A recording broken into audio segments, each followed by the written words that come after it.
Therapy Chat Podcast, episode 286. This is the Therapy Chat Podcast with Laura Reagan, LCSW-C. The information shared in this podcast is not a substitute for seeking help from a licensed mental health professional. And now, here's your host, Laura Reagan, LCSW-C.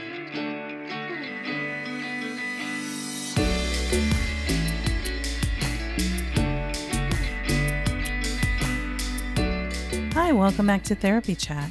I'm your host, Laura Reagan, and today I'm bringing you an interview with Melody Wilding, who is the author of the new book, Trust Yourself, Stop Overthinking and Channel Your Emotions for Success at Work. Recently named one of Business Insider's most innovative coaches for her groundbreaking work on sensitive strivers, Melody's clients include CEOs, C-level executives, and managers at top Fortune 500 companies such as Google, HP, Facebook, Netflix, Twitter, IBM, Citibank, JP Morgan, and others. Melody has been featured on the New York Times, the Oprah Magazine, NBC News, and spoken at Stanford University, Walmart, Adweek, Burberry, and more. Her work is focused on helping people break free from self-doubt and imposter syndrome so they can use their sensitivity as the superpower that it is. Melody is a licensed social worker with a master's degree from Columbia University and a former researcher at Rutgers University.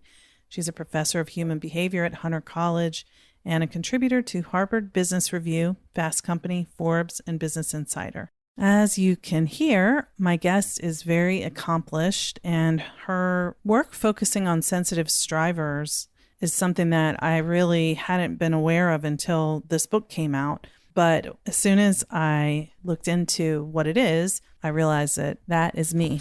So if you were listening to episode 285 last week with Jen Loudon, where we were talking about creativity, the creative process, and I was sharing just how much I've been struggling with my inner critic and imposter syndrome as I'm launching both the new podcast Trauma Chat and this Trauma Therapist Network website that is so near and dear to my heart. You'll hear me expressing the same stuff in this conversation with Melody.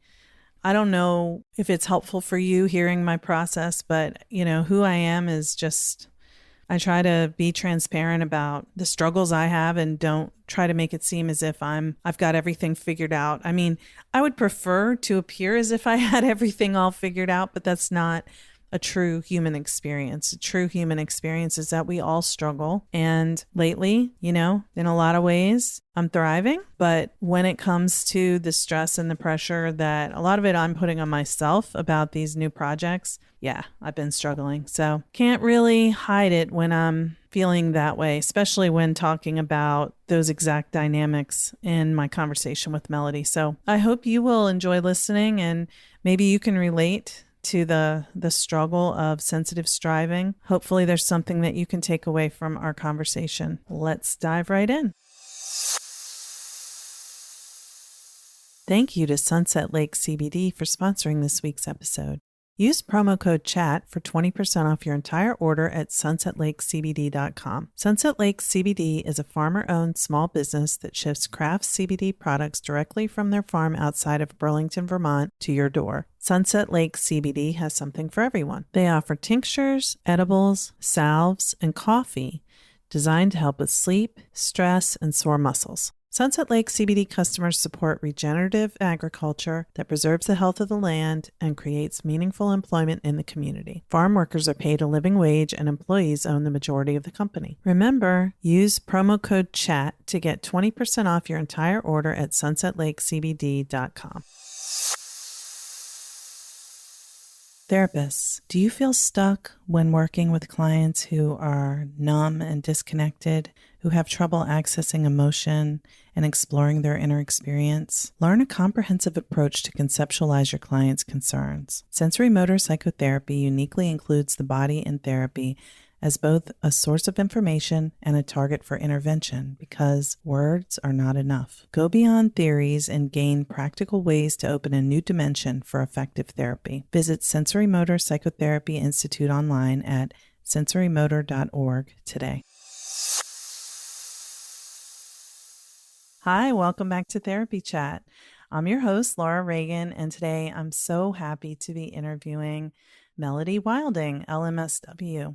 Melody, thanks so much for being my guest on Therapy Chat today. It's a pleasure. Thank you for having me. Yes, I'm very honored. I've heard so much about your new book and your work. Your book is called Trust Yourself, Stop Overthinking and Channel Your Emotions for Success at Work.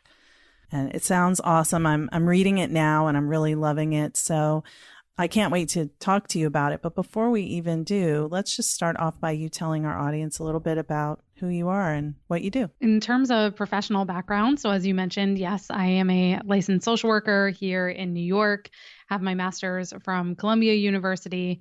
And now what I do is mainly coaching, working with folks who I call sensitive strivers, which we'll talk a little bit more about. And I also teach human behavior at Hunter School of Social Work in New York, Silverman School of Social Work, and write for a number of different places, Harvard Business Review, Forbes, Quartz. So that's a little bit about my day-to-day. Yeah. And, I guess I really like to know what made you decide to write this book. Mm-hmm. It was really the culmination of 10 years of coaching people who are this personality type and my personal experiences. So besides my psychology and coaching background, all my life, I have been told that I am too sensitive. I have known that I am so affected by the environment and everything that happens around me. Being highly empathetic and being able to sense other people's emotions and some of the downsides of all of that, overthinking, holding on to criticism too long. And so it really is the culmination of both my own personal experiences and journey and what I have seen with my clients. And what I really wanted to do with this book was distill what I have done in coaching with clients and really create a more digestible format, but give people a roadmap for if I am someone who feels like right now my sensitivity is the thing that is sabotaging me, it is the thing that is getting in my way because I don't understand it or know how to manage it, how do I leverage it correctly for greater professional success? So that's what the book is. It's really meant to be a guide to help someone on that journey. That's awesome. And, I think our culture doesn't encourage people being really sensitive. We're supposed to be tough and, rugged and have grit and determination. And, so many of us we find a way to be high achieving in spite of how scared we feel and how, intense it can be at times. But then sometimes it's like, you're constantly judging yourself for how sensitive you feel and that you shouldn't be this way because you really are getting that message so much. I'm wondering if, maybe you can just talk about what is a sensitive striver, because I know as soon as I read it on the website, I was like, oh, me. Hand raised.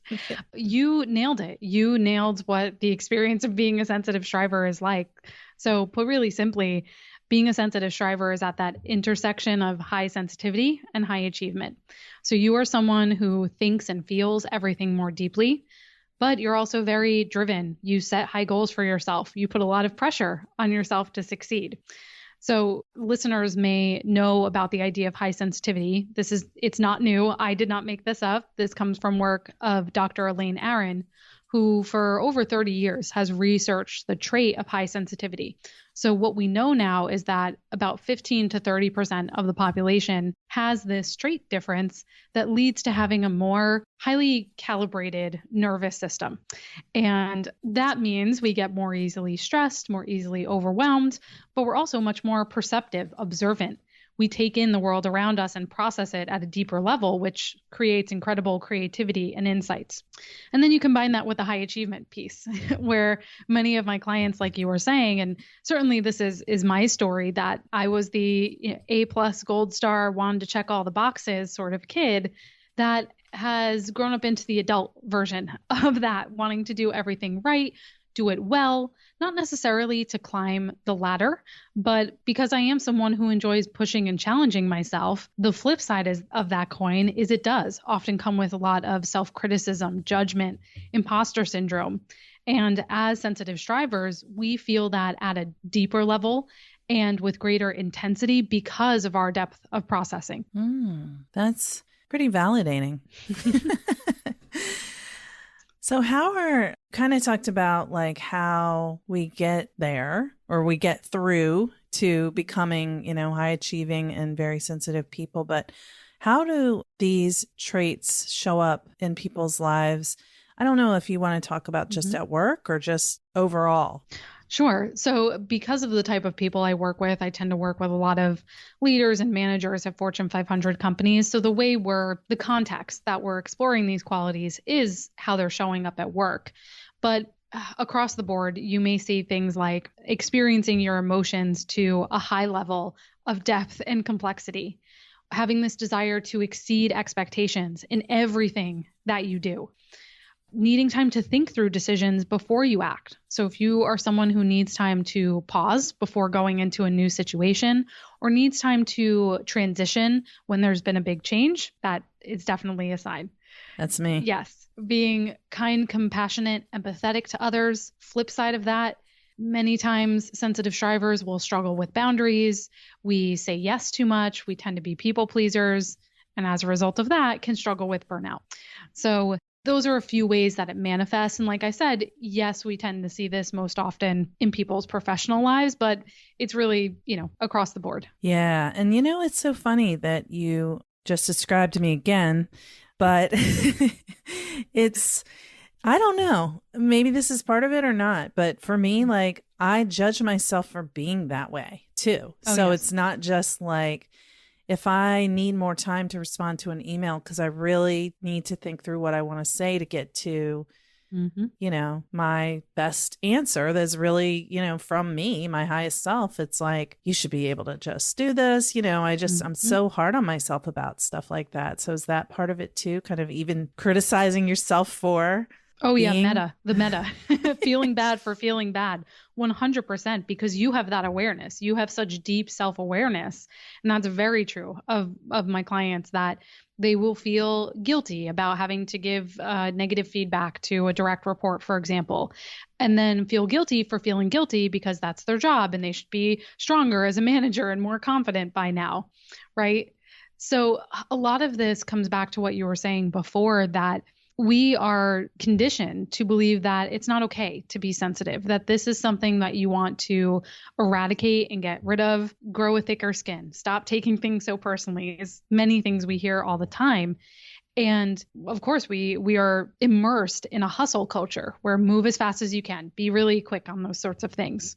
And so we internalize a lot of those messages because the world around us is built for the other 70, 80% and not necessarily for us, which is why it's so important to be able to identify these traits in yourself and set up your work, your environment in a way that allows you to exercise your strengths and gives you space to operate in the way that you need to, instead of trying to fit yourself into a different mold. Yeah, that's, because that's the other thing is like the leadership training kind of world, I guess, in a lot of ways is, I guess this is an overgeneralization, but it can seem like when you're trying to learn how to be a manager, it's like, well, don't take things personally and have good boundaries and things. And then you're just like, what's wrong with me? Why don't I know how to do these things? And, why is it seem so hard?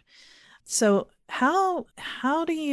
what kind of guidance do you give to people in the book or in your coaching about how to be able to shift this, as you were saying? Sure.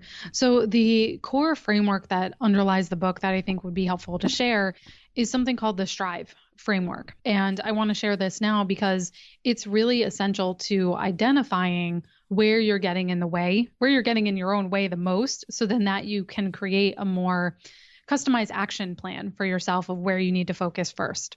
So I'll briefly go through it. Great. So STRIVE stands for the 6 core qualities that make up what it means to be a sensitive striver. So first is, probably unsurprisingly, sensitivity. This specifically refers to sensory sensitivity, so that heightened nervous system response. So this means that we thrive best with routine and structure when we're well balanced, we have good self-care, we're taking care of ourselves. If it's unbalanced, it looks like overstimulation, overwhelm, and also getting panicky when you feel you're under pressure or you're being evaluated. Then we have thoughtfulness. So thoughtfulness, being highly self-aware, reflective, intuitive. We have that ability to see nuance, to synthesize information. If it's not managed correctly, can lead to overthinking, racing thoughts, overanalyzing just day-to-day experiences, self-criticism. Then we have responsibility. That is that sensitive strivers, we are the person you want on your team or in your family because we are dependable. We follow through. We are hardworking, sometimes to a fault, but we can overfunction, right? We can take on more than our share of responsibility, including feeling responsible for other people's reactions and emotions. And people pleasers, right? Say yes to everything. I got to hold the team up, which is all exhausting. And then we have inner drive. That is the ambition piece. So exceeding expectations, devoting a lot of energy to your professional pursuits or the ways you want to grow yourself, caring deeply about making an impact. Many times, though, we can set the bar way too high for success, perfectionistically high, and we just make our to-do list very long because there's so many things that we want to accomplish. We try to do it all. Then we have vigilance. So vigilance is that attunement to your surroundings, specifically other people's behavior. So you are probably someone who can sense when someone else is upset or there's something wrong with them. But if you're high alert in that way, it's like having your antenna constantly up scanning for information. That's draining your battery at all times. So as sensitive people, we are wired to pause before acting because we're sort of the canary in the coal mine for risks and danger in the environment. So sometimes we can perceive danger where there is none, assuming someone's behavior is out to get us, for example. And then last is emotionality. So sensitive strivers, this one's pretty self-explanatory too. We have big emotions, complex reactions. We get the upside. We get the richness of positive emotions like joy and gratitude. We're also really great at understanding other people's motivations in order to be able to authentically influence them. That's why so many sensitive strivers make great healers and therapists and coaches. But we can get stuck in unpleasant feelings, annoyance, disappointment, anger, and stay stuck there if we don't have the tools to deal with it. So I wanted to offer this Strive framework, and there's a tool in the book I call the Wheel of Balance. It's a play on the Wheel of Life, if anybody has ever used that in their practice. But it's a way to visually map where you are most imbalanced in these qualities and out of balance. And so when I was writing the book, the number one thing people would come to me and say at the start of coaching is, I have no idea where to start. Everything I'm facing just feels like this big intertwined ball. I'm self-critical and I'm stressed out, but then the stress affects the self-criticism.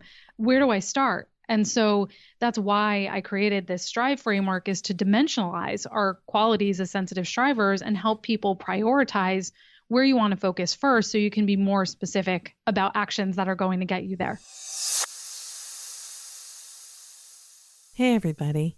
I wanted to take a quick minute to tell you about my experience with Sunset Lake CBD. I first tried CBD when my integrative doctor recommended it for chronic neck pain and tension that tends to wake me up at night. I really like Sunset Lake CBD's products. The full spectrum CBD tincture is mild tasting compared to others I've tried, and I find it works quickly. It doesn't feel sedating, but it does have a pleasant calming effect. And I also like the CBD gummies. They taste good and they work well. So if you're looking for a craft CBD product that comes directly from a farm outside Burlington, Vermont that's a producer for Ben & Jerry's ice cream, you're going to want to check out Sunset Lake CBD. And remember, Therapy Chat listeners get 20% off using the promo code CHAT. So go to sunsetlakecbd.com and use the promo code CHAT. That's awesome. See, this is what I was saying to you before we started recording, is it's incredible how you've distilled all of this into, an operationalization, kind of. I mean, I'm very impressed and also grateful, because I'm like, again, the more you talk, I'm like, man, this is really, really me. Well, they teach what they say, you teach what you most need to learn. And that is absolutely true. So, I have a very good sample size in myself. Mm-hmm. Yeah. So, but I love, just how you're saying that, like, it's not about not being the way we are as sensitive strivers. It's really about adapting your environment so that you can thrive as a sensitive striver. Yeah. And that goes for your external environment as it does for your internal environment, because so many sensitive strivers are stuck in patterns of negative thinking, overthinking, self-criticism that keeps them in these negative self-reinforcing spirals, right? Where we feel critical about ourselves, or we think we have nothing to share, so we don't put ourselves out there, right? And that keeps you playing small. That keeps you comparing yourself to others about, look at what everybody else is doing and I'm falling behind, right? So a lot of the book is really focused on how do you manage yourself internally to get better results externally. Okay.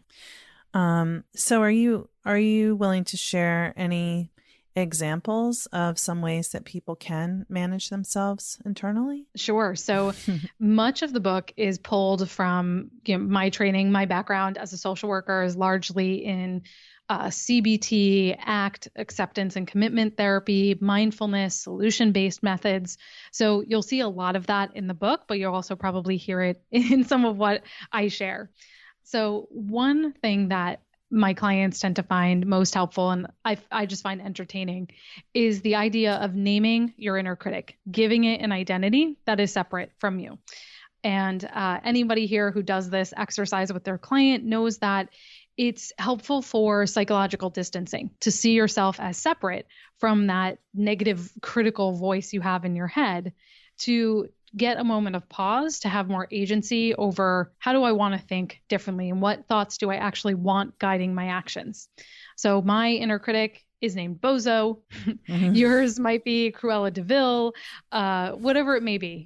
The more lighthearted you can make it, the better, since it starts to change your relationship. Yeah. And I mean, that's so funny because I know for me, and I know I'm not alone with this, when my inner critic is criticizing me or when I'm having imposter syndrome, I'm not saying this is imposter syndrome or this is my inner critic. I'm saying you're a failure. You can't do this. What were you thinking you could do this, whatever. And I'm thinking though that's true, not that that's a thought or that that's a judgment of myself.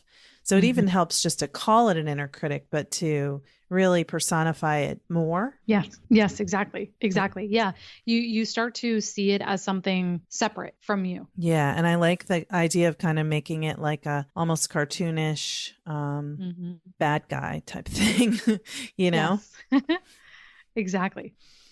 Awesome. So yeah, that seems really helpful. And did you want to share any? It kind of looks like you were wanting to say more, but I'm not sure. Sure. So I can share sort of another little, I guess I'll call it a hack, especially has been prevalent now with everyone working more than ever before and the lack of separation between work and home. And that is the idea of boundaries.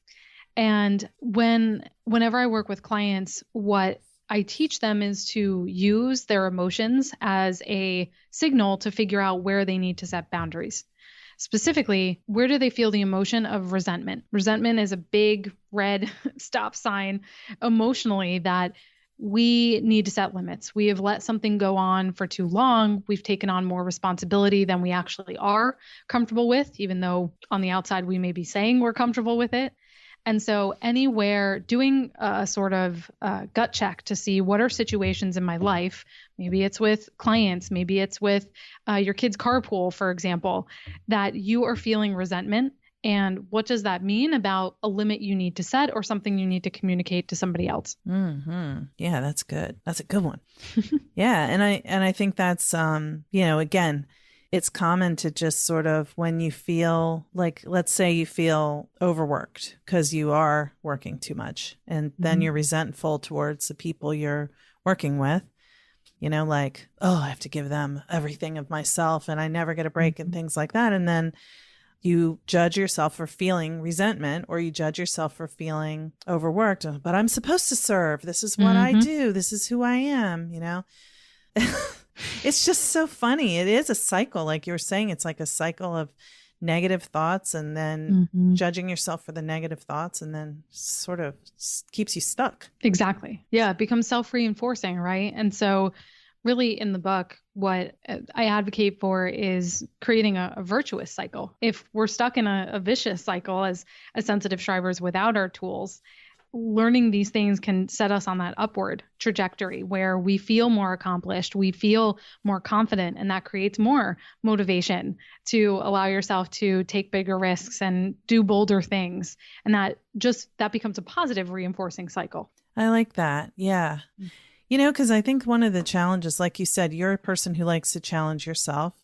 So am I, as I mentioned to you, starting a second podcast. And it's like, what? Am I crazy to try to do more? Like when I don't have that much time. But, when we continually push ourselves out of our comfort zone, we're continuously bumping up against these fears and limitations and blocks and barriers. And it's exhausting. But somehow Absolutely. we keep doing it. Yeah. And many people, I find, keep doing it because we feel like we have to keep overcompensating. Right? That we think that will make us feel better if we keep overworking and trying to prove ourselves more, when actually it makes us feel worse. Yeah. So how do you help people know the difference between healthy striving, as some people might call it, and overcompensating and overachieving and overfunctioning? Yeah. Healthy striving to me, is primarily about balancing some of those qualities, particularly responsibility, inner drive, for example, vigilance. So if your responsibility is more balanced, you are taking responsibility for your piece of the pie, but you are not overfunctioning. You are not fixing issues for other people. You're empowering them to figure out solutions for themselves. For example, that's a big part of how I see it. Or for many of my leaders, you are learning to delegate so that you can do higher value, more strategic work rather than being the one stuck in execution. But many of them don't want to delegate because they feel like, oh, I feel bad. My reports or other people on my team are already so busy. So the fundamental mind shift there for them is that you're giving them opportunities to step up and showcase their skills. So I would say that within our drive in particular too, working on projects that are actually meaningful for you, not getting caught in the shoulds. I should be doing this. I should be doing that. This is what other people expect me to do. High value work. I just mentioned that, but is this contributing to the impact that you want to make? Is it influencing the bottom line, or is it just busy work? Are you just being busy and not productive? So those are a few ways that I think about it. Yeah. That really resonates for me. Thinking about like not wanting to delegate, it's kind of, a lot of times it's really not wanting to let go of control, not trusting. Interestingly, with your book being entitled Trust Yourself, it's like also not trusting other people to be able to carry their weight or to, so you're kind of enabling them not to because you're not willing to delegate, but all you're doing is really wearing yourself out. 100%. And that goes for things even like giving feedback was an example I mentioned before, where many of us, no matter the context, professional or not, we may shy away from telling someone something critical because I don't want to hurt their feelings. I know how they'll react if I say this. And really, we're trying to control them when we do that, right? Instead of giving people agency to act how they want to and trusting that other people can be an adult. And if they get upset, that is their prerogative and they have a right to get upset, but that doesn't have to mean something about you. So it is interesting how the book is called Trust Yourself. Yes, but a lot of it is actually trusting other people can be adults as well. Yeah. Well, and I think that's really one of the fundamental challenges is that it can be hard to trust yourself and it can be hard to trust other people. I mean, I'm recommending the book to people, to read, not even related to work, because, that getting that in balance with what's your responsibility, what's not your responsibility, and what lights you up and what you're doing because you feel like you have to do everything. Exactly. Wow. I think, talking to you is making me realize how brave sensitive strivers are to keep, pushing themselves. I guess I'm giving myself a little reassurance right now, just to keep trying, but maybe with a little more compassion. For yourself. Yes. Exactly. Yeah. Being sensitive in a world that tells you it's a bad thing takes tremendous strength and emotional depth. And what we know is, as I was researching for the book, looking at a lot of future of jobs reports and what are the most valuable skills in the professional and business world. And if you look at any report about that, the top skills that are most valuable read like a laundry list of things we sensitive strivers are high in. Things like empathy, emotional intelligence, problem solving, working with people, communication.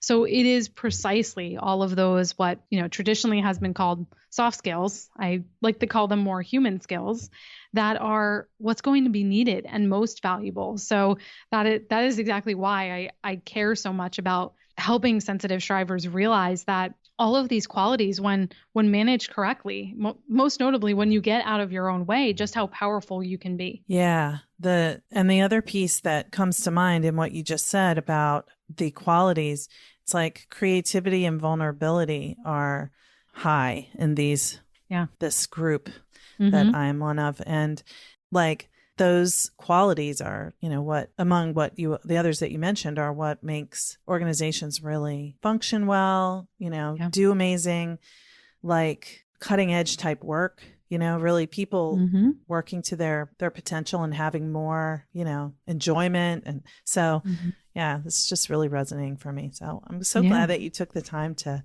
come on Therapy Chat today. Oh, well, thank you. It was my honor. Thank you. Are you taking new coaching clients? So can people work with you still now, even though you're a world-renowned author? World-renowned. I don't know. I have a very select one-on-one coaching spots that currently it's summer 2021. I'm starting to book for the fall 2021. But my signature program is a program called Resilient. That is a 3-month program for sensitive strivers where I teach a lot of these skills much more in depth. So if anybody is listening, I would definitely encourage you to check that out. So is that one-on-one coaching, or is that like a course or something? It is currently a group program that is being transitioned into a course. Oh, fabulous. Awesome. Yeah. And they can find that on your website? You can find that on my website, melodywilding.com. You can find all of the information about the book there as well, or wherever books are sold. Awesome. And you told me that there's free download, I believe, on your website. Am I right? There is. So if you go to my website, it will pop up, but you can also go directly to melodywilding.com/chapter, and you'll find it there as well. That's the first chapter of the book that actually gives you that Strive diagnostic that I was mentioning. Wonderful. Yeah. What a great resource. And that program, Resilient, sounds amazing too. Yeah. So again, I just really appreciate you being my guest today. Thank you, Melody. Thank you so much.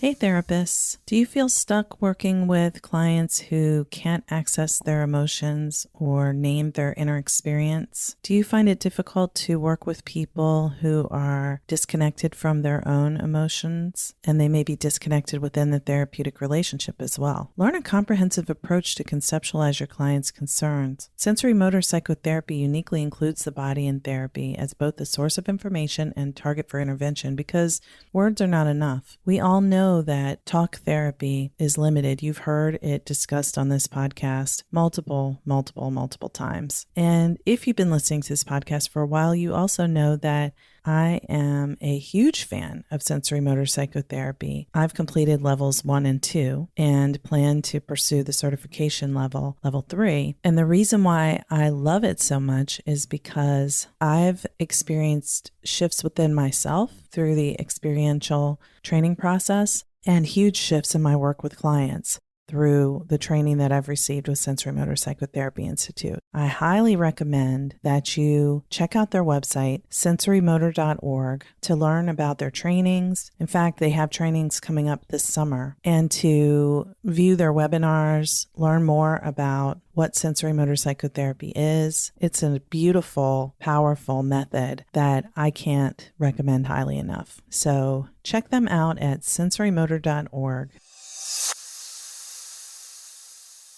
Hey everyone, it's me, Laura Reagan. Just wanted to make sure that you know about what I've got going on this summer. I don't think I've really talked about it much here, which is silly, but in case you didn't hear, I did start a second podcast called Trauma Chat, which is really for anyone who wants to understand what trauma is and how it shows up in our lives. As you've heard me say, if you've listened to this show, I've mentioned a million times that people tend to think that trauma is something that happens to someone else, something horrific and unthinkable, unspeakable. And that is true. Trauma is that. But it's also experiences that are very commonly shared among many of us, most of us. On Trauma Chat, I break down what trauma is in hopefully understandable language that's not stigmatizing. I know I couldn't have possibly captured every thought there is about trauma and every aspect of trauma and how it shows up, but I hope that Trauma Chat will be helpful to people who really don't understand what trauma is and maybe wondering, do I have trauma? Or wanting to better understand what someone they care about is going through. And most importantly, how to get help if you have experienced trauma, what to look for, how to describe your experiences, or how to find the words that name what you've been through, so that you can then connect with whatever type of resource support, whether it's therapy or a podcast that you'd like to listen to learn more about it, or an article, another website. This is my hope in creating Trauma Chat. And the second part of that is the new Trauma Therapist Network community that I'm creating. It's unbelievable to say this because I've been laboring behind the scenes to bring this to you for a long time. Starting in around 2018 is when I first had the idea, and then the process of getting from there to here has been slow and with many twists and turns.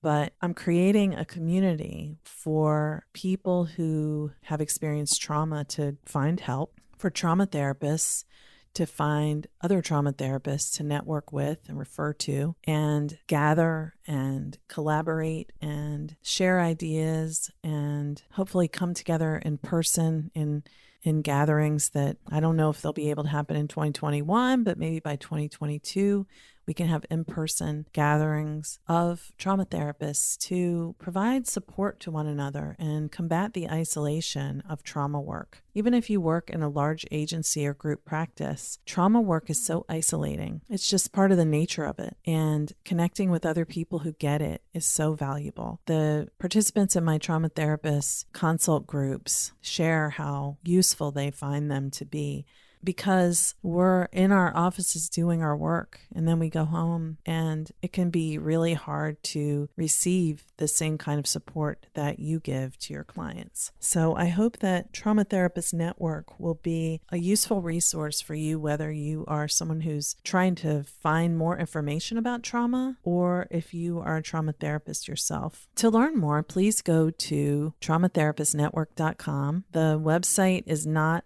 live yet as of June 28th when I'm recording this, but it will be live by August 1st if all goes well, and hopefully there may be even a soft launch before that, a beta version. So please go to traumatherapistnetwork.com, where you can find a free download and sign up to be notified as soon as it officially goes live. Whether you are a therapist or just someone who wants to learn more about trauma, there's a download there for you, different ones for each group. And I hope that this resource that I've really created from the heart will bring healing to more people. I really want people who have experienced trauma to be able to find the right kind of support. And that's why I created the Trauma Therapist Network. I hope you will join me there. Like I said, you can get more information by going to www.traumatherapistnetwork.com, where you can sign up, to be notified as soon as the official website goes live, which will be in August of 2021. If you're hearing this after August 2021, go there and hopefully you will find the site and you'll see everything that it has to offer. I cannot wait. This is such a labor of love, something that I've really poured my heart into, and I'm just so excited for you to see it. Thank you so much for your support.